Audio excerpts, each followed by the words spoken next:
The presentation includes the following agenda. The first thing that we're going to be doing is talking a little bit about the development of the budget, so the budget development process. We'll also be sharing with you our priorities, the priorities that were set to develop the 2013-14 school budget. We'll also spend some time tonight talking about the highlights of our revenues and our expenditures and the impact of that, and then finally the school tax rate. Very typically, when budgets are built in easier years, it becomes a linear process from step to step to step, and it ends. That is not how this budget process went this year. The budget process was rather cyclical in that we started at the school level, at the department level, where members of departments or leadership teams identified priorities, things that they must have, things that they want to have, and things that they envision to make their school or department better. It then comes to the district level where it's aggregated and we talk about everybody's priorities and their needs and their wants. It then goes to board committee. And this year we had an opportunity to talk with the finance committee of the board and then move right to the board level. But it didn't stop there, and it kept going around and around and around, because this was a very challenging budget to put together. So it was important for us to highlight that process for you tonight. These budget priorities were actually the same budget priorities last year. Only we've highlighted two that we're going to focus on in this budget year, and that is to strengthen our instructional programs, and the other that's highlighted there is staff development. Staff development for our pre-K-12 program, all embedded in the teaching and learning process. That is not to say that we have neglected the improvement of technology systems. That very much is still included in the financial plan of the district, and as well as the maintenance of facilities. So we knew that we had a lot of tightening to do when this first budget came out. It was built, as I said, upon the priorities, the needs, but we had to go back and we had to rebuild. And we knew that rebuilding was really just about reducing rather than eliminating, and that was something that we wanted to focus on as we recognized that these were the priorities going into this budget build. Where are we investing our resources this year? You've heard about some of them, but quite frankly, they're focusing right in curriculum instruction. That is at the heart of what we do. It's at the heart of what we care about. And that consensus is built each and every day upon what we value and what we care about, and it is curriculum and instruction. The same slide appeared last year, and I'm going to include it again because last year we were here telling you that we were investing in curriculum writing in the areas of ELA, English Language Arts, and mathematics. And that work is near completion and ready for rollout in September. This year we'll be focusing on science and social studies. And in science and social studies, we want to make sure that we are aligned to the core content standards for New Jersey, and we'll be mapping that curriculum in this upcoming year. Assessments and preparations. We are in the final stages of administration of the New Jersey Ask. It will be retired and will be replaced by the PARC system, which is the Partnership for Assessment and Readiness for College and Careers, and that is the common assessments for K-12 and right now in English and math. Pilot testing begins in September. We have not been notified that we are going to be a pilot district, and we're not exactly sure how those notifications will happen, but we will be anticipating a full implementation of PARC. Again, this is a state-mandated program, so there will be no paper pencil state tests for any district in New Jersey beginning in 2014. There is a formula that we have been given to identify how many devices that we need for students to test that, to take that test. And we're going to talk a little bit about where we're going with that plan for testing. The budget is a financial blueprint or map for what our priorities are and what we care about. This slide represents some of the things that are built into this budget. The first is that in pre-K, we'll be creating a magnet program so that all of our pre-K classes will be housed in one school. And we believe in that way that our teachers can collaborate and share resources, ideas, and certainly all the things that are inherent in a pre-K or preschool disabled program. Having those resources right there, we believe, is very cost effective and good practice.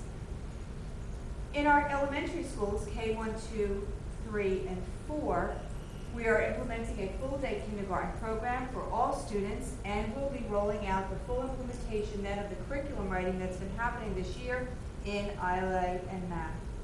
And you'll see that little pencil there because we're going to start the writing for science and social studies. And that same exists for grades 5 and 6. In 7 and 8, we will be adopting a new math series for our 7th grade mathematicians and our 8th grade mathematicians.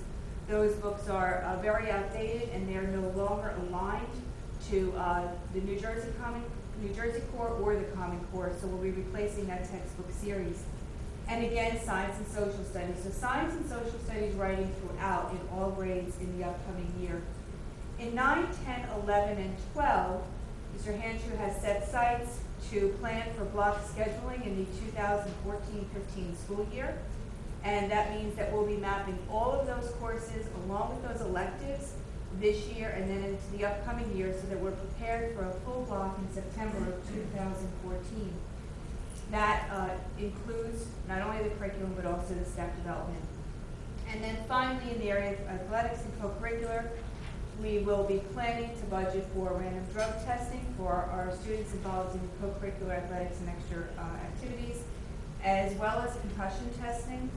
Built into this budget is a software package for our athletic trainer to begin pre-testing for our students, our athletes particularly, for baseline testing for concussion testing. So that is built into this budget. You know that this is an important topic this year in schools going into this budget build. And this district has placed a priority and emphasis on what we're doing here. We will continue to maintain front door greeters. We are in the process of implementing a new phone system so that classroom teachers will be able to make outgoing calls if there's an emergency. We are restricting access to all of our buildings and classrooms. We'll be enhancing our surveillance systems.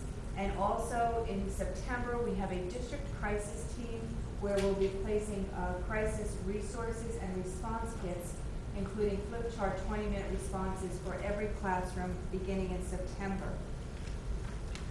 So those are our priorities built into what we believe and what we care about. And the next part is how are we going to do this? And that involves the budget plan.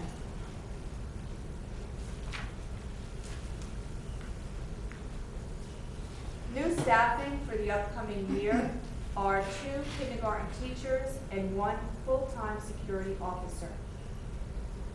We need 15 kindergarten teachers in the district to implement full-day K, and we'll be reassigning staff to do that. So the full implementation of full-day K, we only need an additional 2 classroom teachers and 1 full-time security officer. We'll be developing a job description for that officer to provide security audits for us, peripheral audits for us, as well as best practices in each of our schools. There are staff reductions in this budget.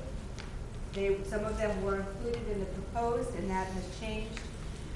We will be making a recommendation to eliminate 4 teaching positions, 1 guidance counselor position, 2 secretarial positions, 1 administrative position, and reducing transportation midday runs.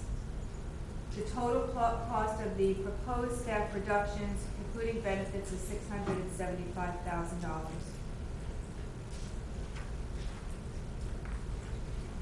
That was only one way that we were able to continue to reduce the tax levy and make sure that we can move forward with some of the priorities and realign the resources that we had. This next slide provides an opportunity to understand where the district is moving as far as operating expenditures. On the left, you'll find a category. These are the most commonly identified categories when presenting school budgets in New Jersey. In 2012, 2013, you'll find that column, and those are the actual numbers that were presented in the budget last year. And then in 2013-14, you'll see the new proposed number with a change in a percentage. I'll ask you to just to take a look and notice that in instruction and student services, we are looking at approximately $363,000 change, which represents slightly over 1%. Tuition, out-of-district tuition has been reduced, and that is because of the ongoing efforts to make sure and maintain that we can maintain programs for our special needs students here in district, rather than put them out of district. Administrative costs are just slightly over 0.5%, 0.62. Capital outlay reduced by half in a percentage base. Operations is a reduction, transportation is a reduction, personnel services a slight increase of about 5%, but overall total, our operating budget is going up 0.48%. That's less than 0.5%, and a total change of $307,000, and that is 1 year to the next. I just wanted to add to Sandy's comments that the budget that the board adopted 2 weeks ago was a draft. We sent it to the county office, and we've been working on that budget for the past 2 weeks, including today. So the numbers that you see on this slide here will not agree to what was in the newspaper or what we handed out today. That's what the board adopted 2 weeks ago. By Friday, I will have a new document based on what we did today, and it will be up on our website, and it will be handed out at Friday's budget hearing. But these numbers are reflecting of the changes that we have planned to make over and above what we approved a couple weeks ago. So our operating expenditures are just that. What are the costs that we need to operate the district on a day-to-day basis? So one of the questions that Mr. Savage and I generated was, what is the change? We know that we're going into a difficult budget year, but what is the change over time? So we took some time and identified some of the data. And if you'll take a look, this is a bar graph that represents the operating budget percentage change over time. Begins with 08-09 and finishes in the future year 13-14. What you'll notice is the year 2010 and 11. The board, it appears, made some difficult decisions at that time, and that was one of the questions that I asked. You know, tell me a little bit more about the history of what happened in this year. But then, because of that year is such an anomaly, when you take a look at all the years combined, you will see that this year proposed has the smallest budget change in the comparative years versus what happened in 2010-11. Mr. Savage, do you want to talk about what happened For there? those of you who remember, in 2010-11, the state cut our state aid by about approximately $3.2 million, and that was the year that the staff members froze their salaries. So that's the reason why we had such a dramatic change in our operating budget. And there on that slide in 2013-14, a change of 0.48%. This slide hasn't changed much comparative to last year, but it was important for us to share with you that the bulk identified by Gap County according to the state standards, the lion's share of the funding that we have goes directly to instruction, 54%. 9% to operations, personnel services is the largest slice after that, and then very smaller numbers in capital outlay, administration, tuition, and transportation.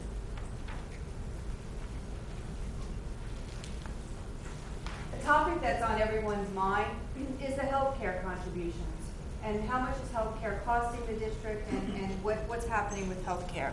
So we thought we might address that tonight and share with you that our employee contributions to the district are approximately $1 million. We are in Tier 2 of Tier 4. Next year will yield a higher contribution, with Year 4, or Tier 4 rather, being the highest. Currently, the employer contribution is about $13 million. The health benefits increase this year is approximately $750,000, and please recognize that there is no state mandated cap on health benefits increases from the state to our health insurance companies. We employ almost 700 employees, and most of whom have benefits at different levels, single, family, some have prescriptions, some do not. And there's a cafeteria program where employees can choose the benefits that are best serve their family.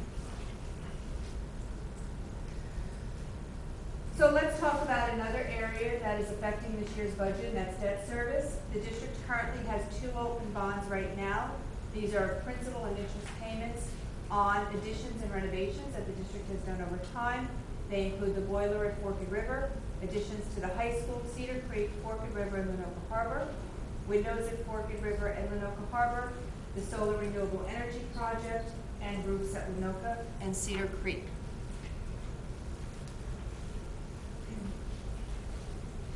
We thought it might be of interest to you to get a sense of where the district is financially with regard to the investment of that particular capital project that was taken in 2009. So in 2009, the district embarked on a solar roof boiler window project. And on the left, and I'm just going to first orient you to the slide, and then I'm going to ask Mr. Savage to help here explain to you what this slide represents. But on the left, you'll see the year starting in 2010 and finishing up in this upcoming year that we're talking about, 14-15. On the left, you'll find the annual debt service payment. And then over to the right, line by line, you'll find the amount that the district had for excess capital project funds, the state aid that was received on the capital project, the SREC revenue, the solar renewable energy credits. So in the first year, 10-11, the district earned over $1 million in SREC revenue. The next number, the $475,000, represents the energy savings, with a balance in that particular year of $988,000. Yeah, what we were trying to show the public is what this project has done for us. And the left-hand column is obviously it says the debt service payment by year, and that bond is for 20 years. So I didn't show it past 14-15 because I'll be basically kind of making up some of the numbers, and I didn't want to do that. I kind of gave you numbers that we have that are fairly accurate right now.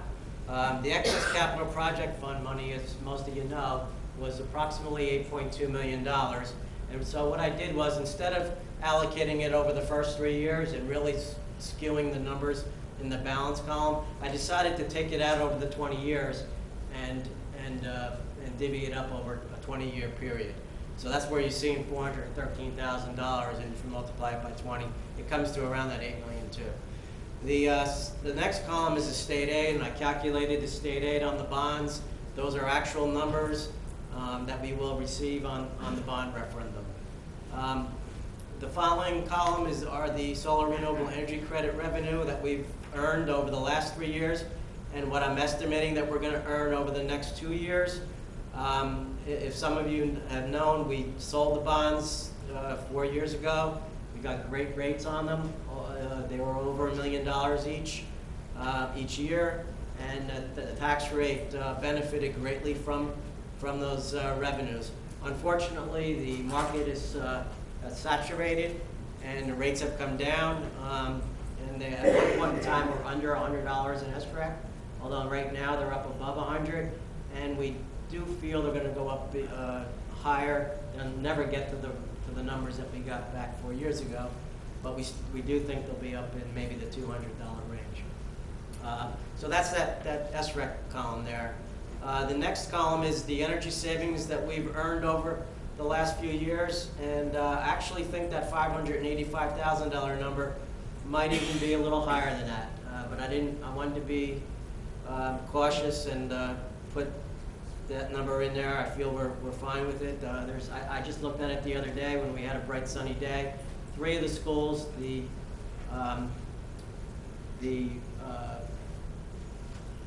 meter was going backwards. So on 3 of the schools, there are days that the meters go backwards. Actually, there's a 4th school that sometimes it goes backwards. Cedar Creek will never go back because there's not enough panels on the building, but the other buildings do. And then on the end, you can see my estimate is about $3.5 million that we've earned that helped offset the taxes, or will help offset the taxes of the past 3 years and the next 2 years.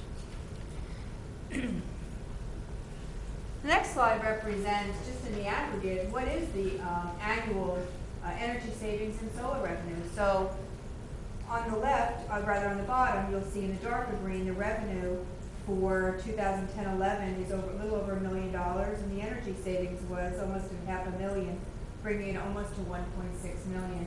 In the following year has been the best so far, the 11-12 year, with almost $1.7 million.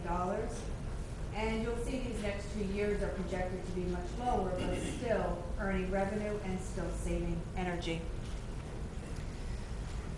A topic that has come up often is the excess capital funds and how the board directed those funds. And the board directed those funds directly back to the taxpayer in a short period of time. They selected the 3-year period. We've had an opportunity to talk about the fact that the board could have extended that over the life of the bond, and the board chose not to do that. So the $8.2 million or so that was in excess of that project has already been appropriated and does not, all of that money is exhausted. That's been fully appropriated. There is a $945,000 amount that's being appropriated to this year's budget. That was from a grant from BPU, but we're also returning that to the taxpayers this year, besides this $8,260,000. We had some issues that impacted our tax levy this year. The state aid was one of them. The district yielded only about $30,000 in state aid this year. We have health benefits increases of almost 13%. The debt service increased this year, and our earned revenue decreases. In the area of revenue, so this slide looks similar to what we just showed with you in the operating expenditures, and here's our operating revenues. The change to the local tax levy is 2.79% change. So that represents the 2% cap, and then the 0.79, which is a health benefits cap waiver that we'll be recommending to the board. The district has many options for a cap waiver, and the original proposed budget included 2. The excess, the bank's cap waiver, we will not be using that in this final adoption, but rather just the 2% and the health benefits cap waiver. You'll see a slight change again in state aid, 0.41. I did not make a mistake with that number. It's showing 80,000, but there is an SDA assessment of 50 that they increased this year, so really the net is 30. You'll see the we budgeted fund balance of $1.8 million. There's no change there. You'll see the decrease in the miscellaneous revenue, which is the solar revenue that we just talked about. So our operating budget again, 0.48 is the increase. Another question that we generated amongst ourselves, well, what has been the school tax rate? We know that there's a lot of discussion about this year's rate and what has it been. So the board adopted a proposed budget to go to the state for review. The State Department reviewed our budget and approved that budget, the 9.5 or so cents. We are not going to be moving forward with that budget. There have been reductions, as I said. But over time, the district and this board has been particularly thoughtful about the property tax increases here in Lacey Township. This year is an anomaly, as we've been talking about, but back in 2007-8, there was a higher cent change, 6.26, but respectfully and over time and as a practice, this board has continued to be mindful. The budget that we are talking about tonight is a $235 increase for approximately $19 a month on the average assessed home, and the average over the 7-year period is 2.47 cents. The next slide that I'm going to share with you is the tax levy over 7 years. This slide was on our presentation last year, and so it's interesting to see how it changed. You'll see that bar that we drew represents the flatness that the district has been able to keep with regard to its budgets over time from 2007-8.